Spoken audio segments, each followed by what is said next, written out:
সময়ের পরিবর্তনে স্মার্টফোন এবং ডিজিটাল দুনিয়ার প্রভাবে হারিয়ে যেতে বসেছে থিয়েটার ও নাট্যচর্চা।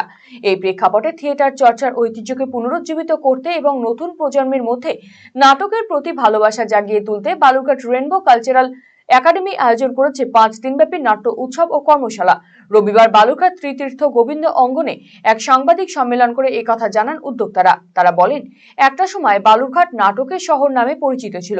এই শহরের মাটিতে জন্ম নিয়েছে অনেক বিশিষ্ট নাট্য ব্যক্তিত্ব, যারা বিদেশের মঞ্চেও শহরের নাম উজ্জ্বল করেছেন।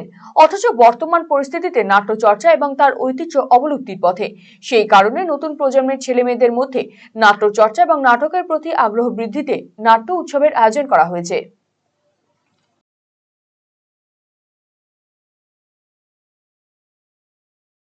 আমরা একটা নাট্য উৎসব আর সঙ্গে একটা নাট্য কর্মশালা, আমাদের জেলা, আমাদের শহর বালুরঘাট নাটকের শহর বলেই পরিচিত। এই সংস্কৃতির শহরে আমাদের নাটকটা আজকে ডিজিটাল টাইমে বাচ্চারা যেরকম অনেক কিছুর সাথে মানে কি বলবো জুড়ে গেছে, কিন্তু থিয়েটারটা দিন দিন একটা অন্যরকম জায়গায় চলে যাচ্ছে। মানে প্রায় আমরা যাত্রার মতন বা অন্যান্য লোক সংস্কৃতির মতন থিয়েটারটাকেও ভুলতে শুরু করেছি। ঠিক সেই জায়গা থেকে বাচ্চাদের নিয়ে কাজ করি, আমরা বাচ্চাদের সাথে কাজ করি।